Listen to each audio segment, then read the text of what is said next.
Hello, everyone. Thank you for coming to our second Monday Majlis of 2024. And I have the greatest joy to welcome our guest, who is Neguin Yavari. And she is a good friend, and she's a delightfully colorful and passionate person who is also an outstandingly bright and uncompromising scholar, and we will hear first about her story, and then she will talk. She will give her talk as usual. So yeah, I give Neguin the word, and let's just enjoy.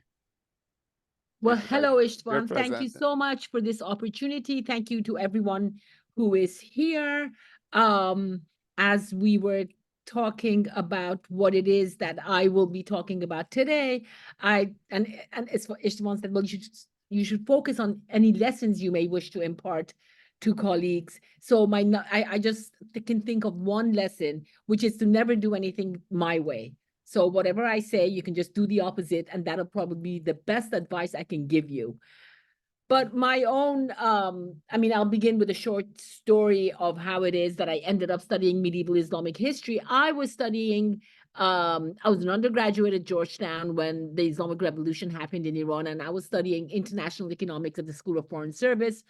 And I knew, I thought I knew exactly what I'd be doing for the rest of my life. And then the revolution happened, and I was just so incredibly amazed by the movement, and just, where did this all come from?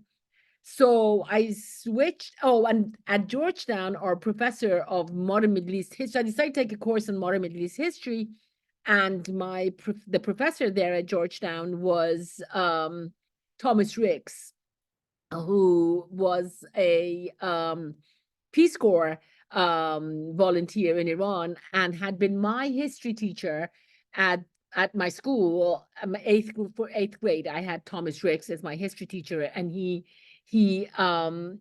all of a sudden, I walk into the classroom and there is Professor Ricks. So I was doubly interested, of course, became doubly interested in studying Middle East history, and I got my master's. And then Tom Ricks told me that if I really want to understand what happened in Iran, I need to study medieval Islamic history. And so that's how I ended up at Columbia, because I spoke to I visited different departments that did medieval Islamic history, and I was very much taken by Professor Bullitt's approach and his manner, and I guess his manner of interaction with graduate students. So that is how I ended up at Columbia, and I studied medieval Islamic history, and I wanted to work on Abdullah ibn Zubayr for my PhD dissertation. And Professor Bullitt told me that he really did not think that was a great idea, and that there was one person who really deserves a book and further study, and that is Nizam al-Mulk. So it was really on his suggestion that I ended up studying, working on Nizam al-Mulk. And I have to tell you that actually, when I was writing the last chapter of my dissertation, I wrote the middle chapter last, and I was taking the bus back home on Broadway. It was like 4:50 in the morning, and I really thought at that moment that I had Nizam al-Mulk nailed. And I can tell you that that bus ride at that hour in the morning was one of the most pleasant experiences in my life. And so after that, I decided that I had a job offer at Hampshire College, and I went up for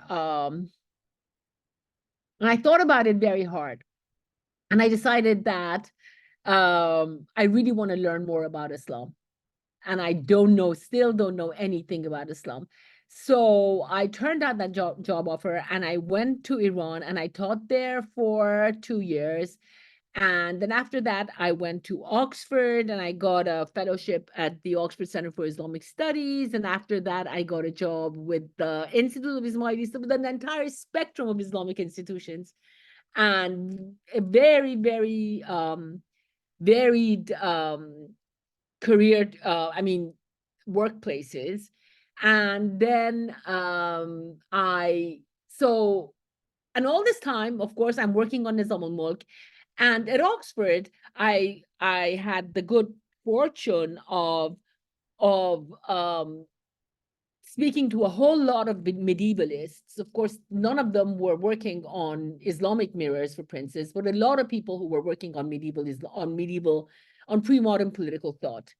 And that is how I became interested in this comparative aspect, because what I knew was missing from my dissertation was a vocabulary and a method for analyzing or looking at the mirrors for princes, looking at Islamic political treatises with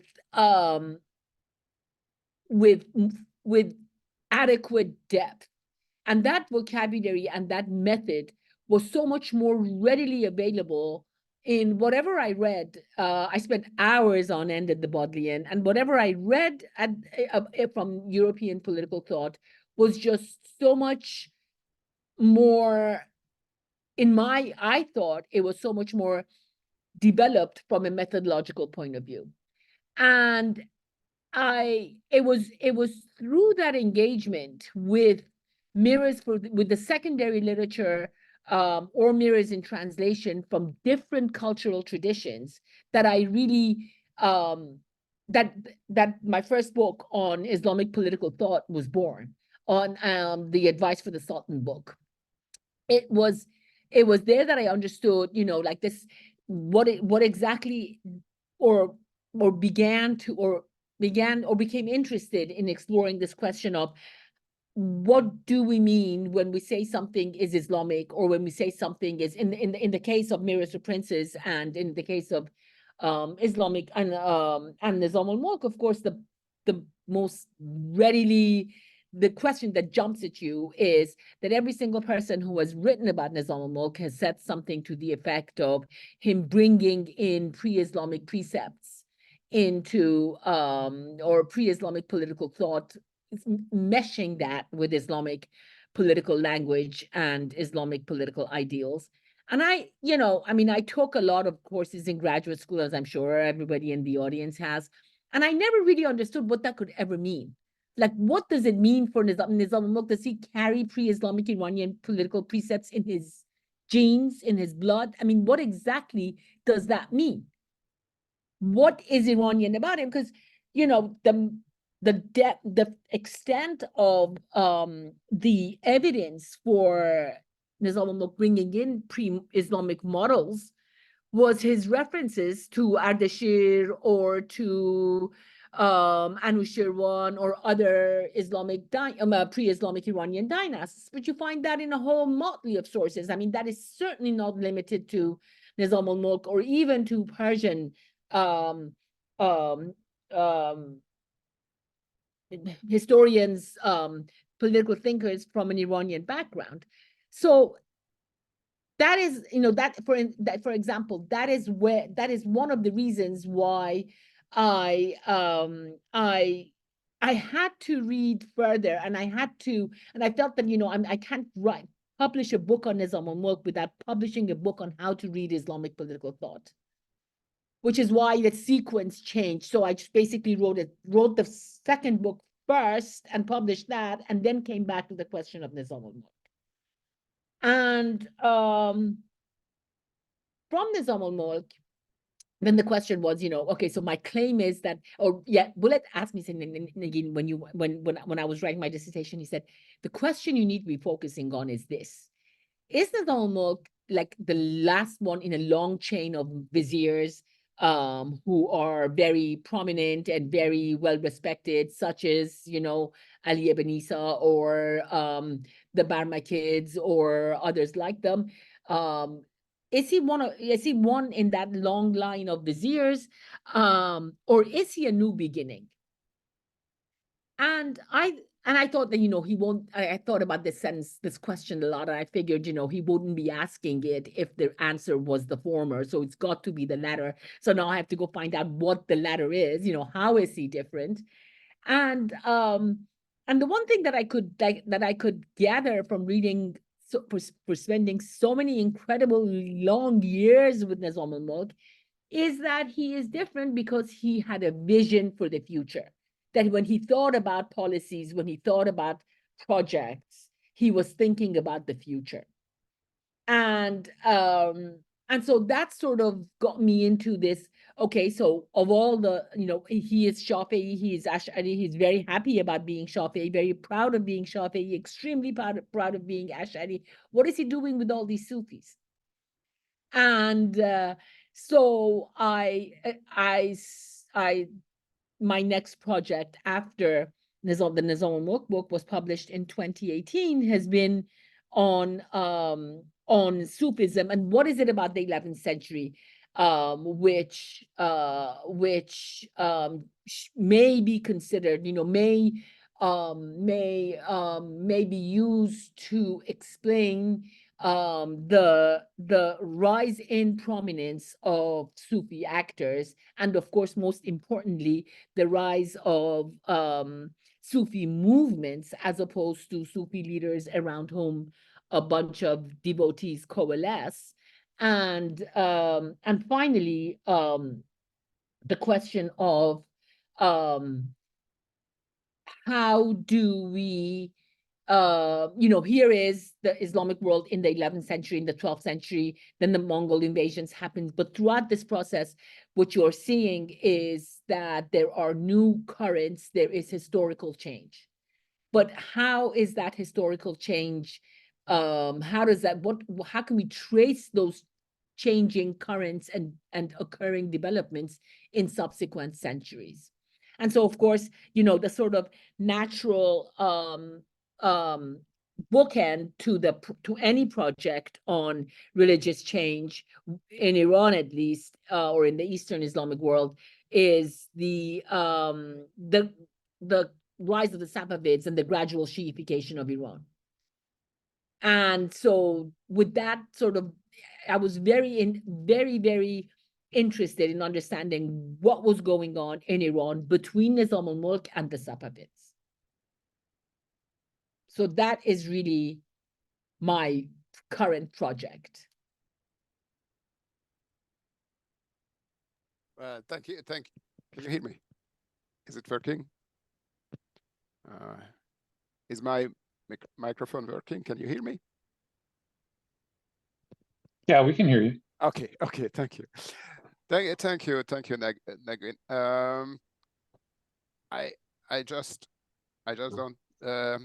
I just wonder whether you want to say anything about what you said, and please don't say if you don't, because at the beginning you said don't do anything as I did, and everything what you said is, I think, as we should do. So I really like that. In order to understand contemporary Islam, you have to go medieval. That was really, yeah, I fully agree. And then also that bit what you did, that to go to dig, well, to collect new approaches to our field. It's very useful to read in a comparative way, and also read scholarship about similar things we study in different cultures, not necessarily just in Western cultures, because when it comes absolutely, to I mean, when you read something about Nizam al-Mulk, I mean, I from the very beginning, I thought it was kind of bluff to say that Nizam al-Mulk brings in pre-Islamic Iranian precepts because he's Iranian. I mean, that just doesn't, that cannot be good work. That cannot be solid scholarship. But then, when you look at, I mean, then I became really like persuaded of the problematic nature of assertions such as this when I started looking at mirrors outside of the Islamic world. I mean, it entails a vast amount of reading, vast amount of reading, because of course your most important shortcoming in dealing with something which is not your own field is that you have to develop your own system of grading the material that you read, because obviously you're not going to read everything that's out there, but where are you going to find the gems? You know, how am I going to identify whose work is worthy of spending gazillions hours of time that I do not have on the reading, and whose work really isn't? So who are the alpha males of medieval Europe, you know, medieval European political thought, who are, I mean, clearly, like Quentin Skinner, the fact that Quentin Skinner is so central and so universally recognized as an important contributor to that field, that was a very good start, because you could just then work your way from Quentin Skinner through his footnotes and everything else to other material that may be useful. But obviously the further we go away from Europe, the more problematic that the more difficult that task becomes, because there is still so little work done on European on political thought elsewhere in the world, and it is very hard to sift through the material. So when you find somebody like, you know, Giles of Rome saying exactly the same things that Nizam al-Mulk is saying, or saying very similar things to what Ghazali is saying, then you start thinking that it cannot be, you know, coming up with a name is not going to explain anything. So we come up with the name and say, you know what, well, this what you have in Nizam al-Mulk, what you have in X, what you have in Y is a combination, is a fusion of pre-Islamic ideals with Islamic thought. Well, and we say that without thinking for just 1 second, where exactly does Nizam al-Mulk get his pre-Islamic ideals from? Like when you look at, I had this I was attending this very interesting talk by a Professor Babina from Oxford, who does Zoroastrian studies. And you know, when you look at Dinkart, I mean, Dinkart is a Zoroastrian text. It could be a gloss. It could be, it's almost verbatim in metaphors, in narrative structure, in organization of the, it's almost a calc on medieval Islamic treatises. So the fact that Dinkart is a Zoroastrian text, what exactly does that mean? What exactly are we bringing to the table? And so that sort of, so that's the number one reason why the number one lesson here is that you should never ask these kinds of questions, because these kinds of questions are very difficult to answer and very time consuming. You should just say something like, Nizam al-Mulk was a great Iranian statesman who brought a lot of pre-Islamic material to Islamic political thought, and then footnote it. And you can in 2 seconds find 76 footnotes to that sentence. It will still not mean anything, but it will get your book published. So you can do things the hard way, or you can do things the easy way. That's the number one thing. And I really don't know which one is better. I mean, I'm not just saying this. I really don't know which one is better, or which one is more advisable. Well, you know, there is Strauss, who was one of the fathers of American design. And I think his sentence, he gave this sentence that most advanced still acceptable. So when you want to sell a new design, it has to look very cool, but not too new, because then they don't manage to make anything of it. So it has to be, yeah. If you are too original, it means you will have to do a lot of work. Yeah. and space and not necessarily anyone will be happy with you. No, not necessarily at all. I mean, in 1993, Professor Bullitt was telling me, no, Neguin, you know, this is not ready to be published. You need to work on it. Robert McChesney called me into his office like 5 times to say, Neguin, publish this as is. And I was stuck between those two very different very different suggestions, but I knew that there was something missing. I mean, I was the first one to know, you what we all are. I was the first one to know what was missing from my dissertation. Yeah, yeah. And there is also Albert Szent-Györgyi, who is a compatriot of mine and who was a Nobel Prize winner, and he worked on cancer amongst other things. And he wrote about his research on cancer that he was advised not to lie unless he had to. And when writing grant applications, he had to, because and he published this in Science, just two columns, because because the grants always go to the established. He called it Apollonian scholarship. It never goes to the Dionysian, because grants go for the safe. And even in cancer research, I think it was in the 80s, in cancer research in the 80s, that was the situation. So yes, I see your problem. Yes, I really understand your advice. Yes. The intellectual integrity and curiosity can be, which is in principle praised, can be a source of problem. Well, I think we're living in particularly tumultuous times in this regard. I mean, I don't think that people in the academy had the same dilemmas, or at least as starkly as the ones that we face 50, 60 years ago. I mean, before women entered the workforce, for instance, can you imagine how very different the landscape would be, the career landscape would be for our field, even a field as boutique as ours, if there were no women in the workforce. I mean, apart from the rise of the neoliberal university and everything else that we rehash on a daily basis, there's so many reasons why it has become so much more difficult, and therefore, on an individual level, the choice is so much the starker. Just one thing back to Nizam al-Mulk and the pre-Islamic. I have this engagement with this idea of Islamicate, and well, now currently where I am at is that something which is Islamic, which we can label as Islamicate in one generation, by the next generation it can simply be Islamic. So when you say that, yes, that Nizam al-Mulk is quoting Ardashir, by his time, quoting Ardashir is perfectly in line with Islamic scholarship, isn't it? Because it has been established. Yeah, I mean, there is no such thing as, when we say Islamic scholarship, do we mean scholarship from the Islamic world? Yeah. Otherwise, there's nothing Islamic about the scholarship.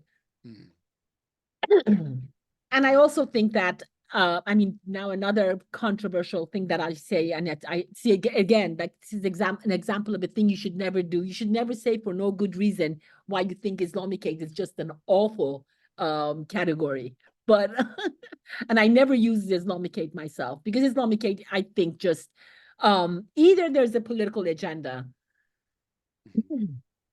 or it camouflages an ambiguity that is an ambiguity that really should be out there on the open and discussed.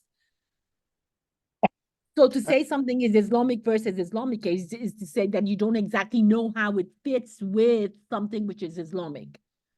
Yes, and you just pointed to something very interesting, which is that in order to distinguish Islamicate from Islamic, you have the supposition that you actually know what is Islamic, and Islamic is something, a closed and firm category, and then yeah, okay, that's clear. That's the problems are aplenty.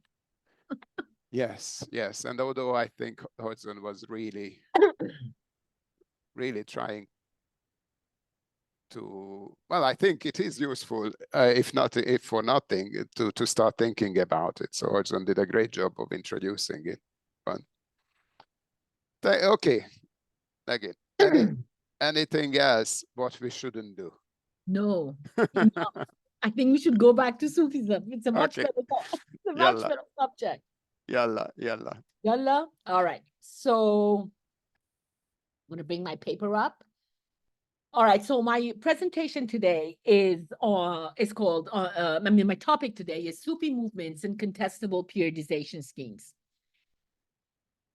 And I have to also, before I start, I would like to make a point and say that I'm going to touch on a few ideas that I'm working on now, but none of them are going to be fully fleshed out because I don't think that or this Majlis is the appropriate place for doing that.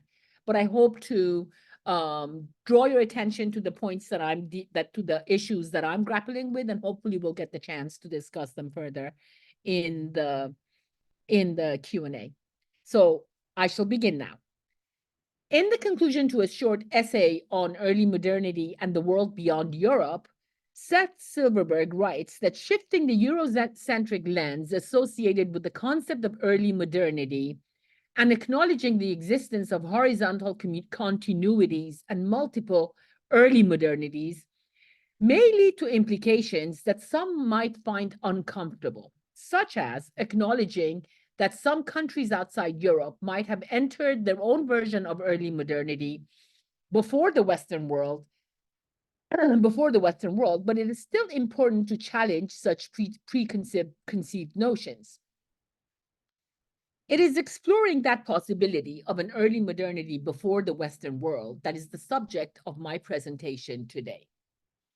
The literature on the topic of early modernity is vast, and many researchers have engaged with the possibility of synchronized historical change across cultural and geographic divides. As a rule, most historians differentiate past societies hierarchically based on their technologies and by the degree to which invention and innovation permitted a division of labor and social stratification. Karl Jasper's axial age paradigm, adopted by Marshall Hodgson among others, is an example of this type of differentiation. Noting the rapid growth of commerce in the middle centuries of the first millennium BCE, Jaspers argued that vigorous material development generated intellectual breakthroughs in 4 regions of high civilization: monotheism among Jews, rational philosophy in Greece, Confucianism and Taoism in China, Buddhism and Jainism in India. However, these axial age breakthroughs and world systems theories in general provoke questions about the relationship between material forces and cultural values, as well as manners of transmission across cultural divides, questions that remain unresolved. More recent attempts at periodization involve similarly fraught dilemmas. Robert Moore and Chris Wickham have argued against placing regional histories in an agreed chronology. The tripartite periodization, ancient, medieval, modern, divided around 500 and 1500, which has been conventional for European history, in practice makes little sense as a framework for non-European histories, widely used though it has been.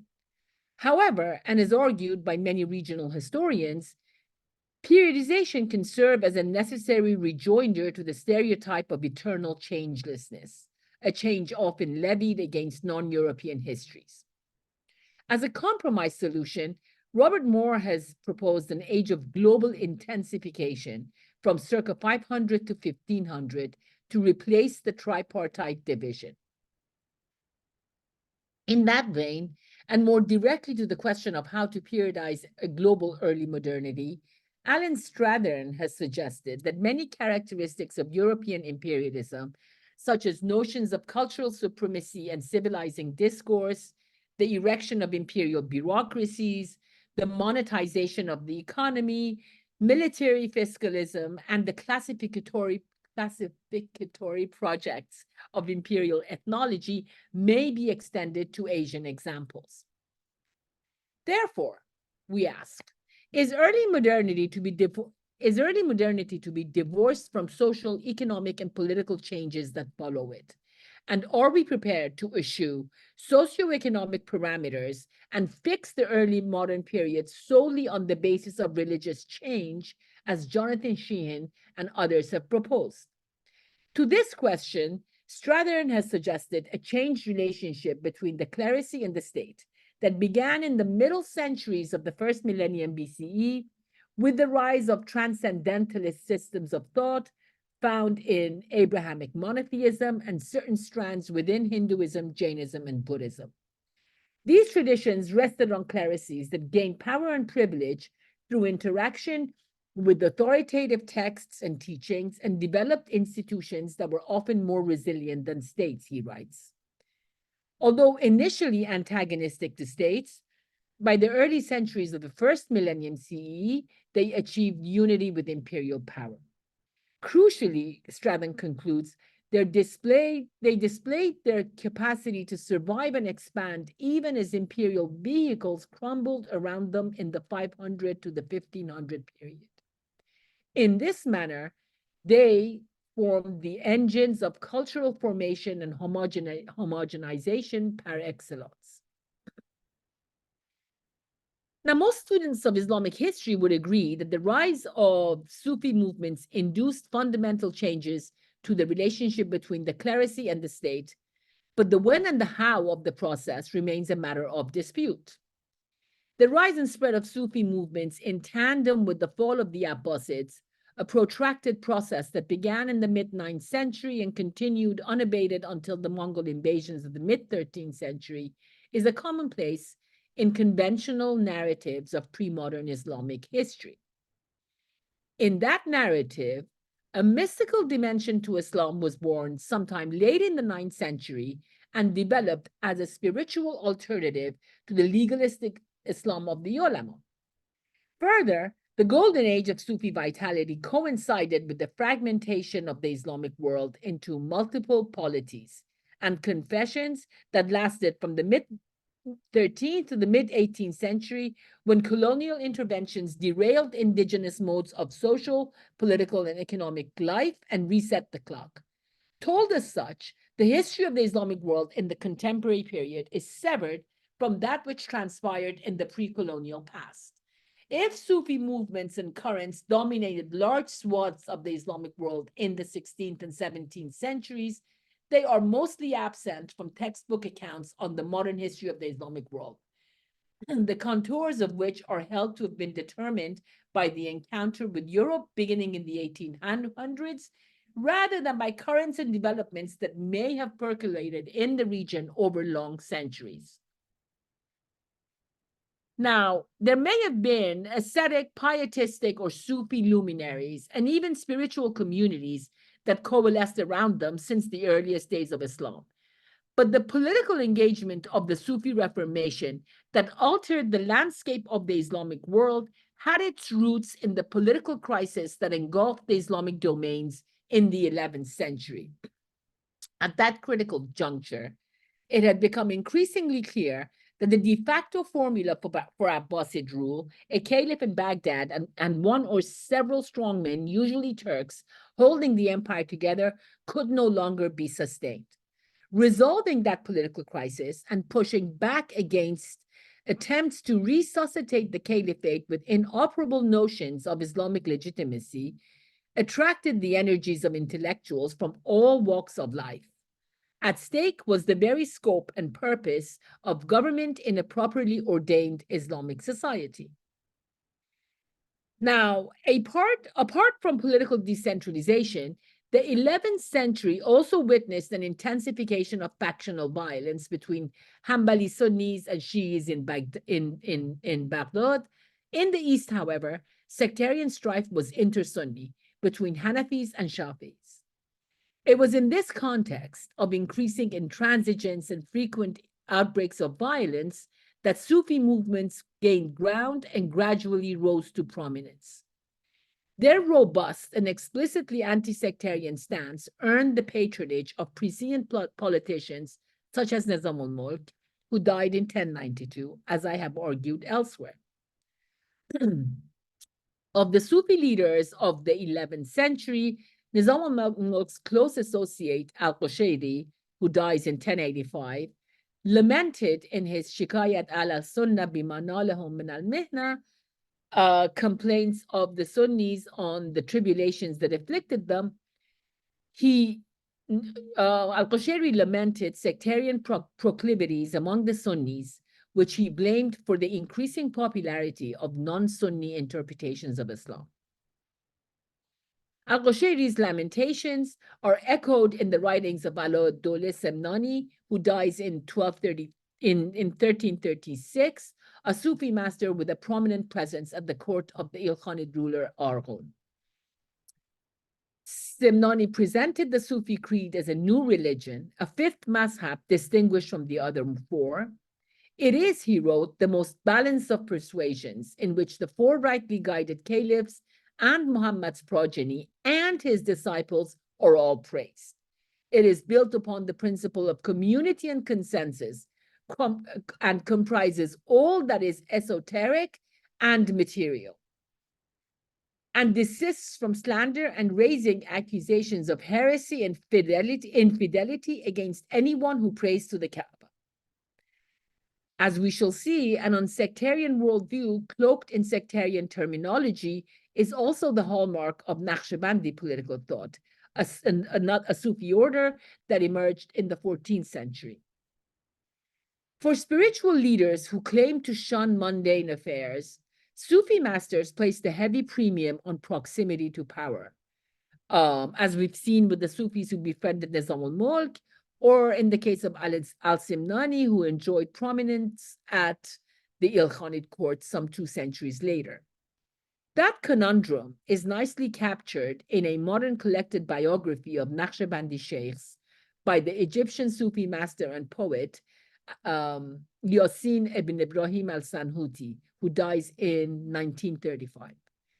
The Sufi worldview, Sanhuti writes, is one that rests on shunning worldliness, but at the same time, it is tasked with upholding justice, ensuring that governors act in accordance with the law of God and promoting public welfare. Furthermore, a closer look at the intensive schematization found in most Sufi movements in the post-Mongol period reveals a significant interest in forging continuities with the past. The emergence of the Silsila template, essentially a rhetorical strategy used to distinguish one Sufi order from another, as Alexandre Papas has suggested, bound Sufi communities to past authority through histories and genealogies so that doctrine and practice could be reinterpreted to accommodate and outlive changing circumstances, the true prize of institutionalization. In thinking about the Naqshbandis and other Sufi communities as agents of religious change in the early modern period in global terms, we are reminded of the confessionalization paradigm put forward by Heinz Schilling and others to explain the role of religion in modern European history. There too, religion at the service of politics, at religion's instigation, is a constitutive element. The new churches, Schilling writes, divided Europe into distinct cultural religious systems and gave birth to a new state system, redefined political identities, and spawned new nations. Confessional Europe may have been Christian for 17 centuries, but the dawn of secularization in the 18th century that marked the beginning of modern Europe would not have taken hold had it not been for confessionalization. Most of the new pieties that marked early modern Islamic history, including, apart from the various Sufi orders that proliferated across the region, and not just in Iran, but elsewhere, Egypt, the Ottoman domains, and India. Most of the new pieties that marked early modern Islamic history, including the Nuqtabis, Hurufis, and even advocates of the Mughal Akbar's Sulh-e-Kul, may have been short-lived and unsuccessful in birthing new religions. The Babis, of course, are notable 19th century exceptions. but they were instrumental in crafting new modes of pious behavior, focused on individual practice and centered around a politically active and intensely mobile individual leader. As Reinhard Schulze has written, the new pieties spawned modern confessional conceptions of religious identity in the 16th and the 17th centuries that by the 19th century led to the emergence of national identities and, in time, the rise of nation states. Now, crucially, these new pieties had roots in the pre-Mongol period, and their influence on shaping the history of the Islamic world lingered well beyond the onset of modernity and the encounter with the West. Thank you very much.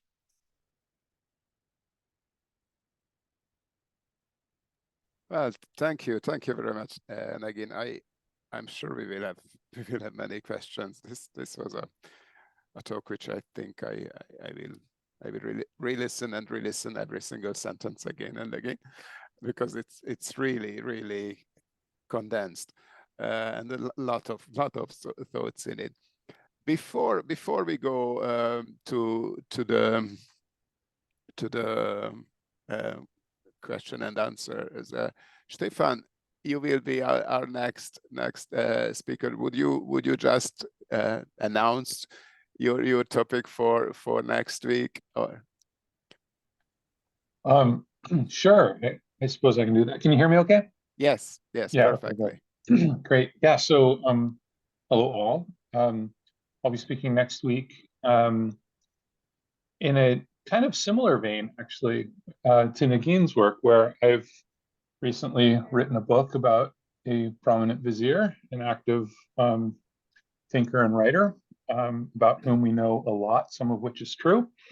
And now I'm turning to topics sort of more general, about sort of broader concepts in historical thinking and political thinking in the region. So I'll be looking at topics of ideas of universality, which I think, there might be some really interesting dovetailing with this conversation here, because we're looking at a similar period. I mean, whether you call it the Nizam al-Mulk period, or you call it the Mongol period, as Neguin does, or you call it the Mongol period, as I do. We have a lot. It's just such a rich and complex period, intellectually, politically, cosmologically, really, that I hope we can carry over some of this conversation next week. Yes, so we continue next week. I close the recording now, and we will continue, of course, now with the discussion. Thank you, Stefan, and thank you very much. Thank you.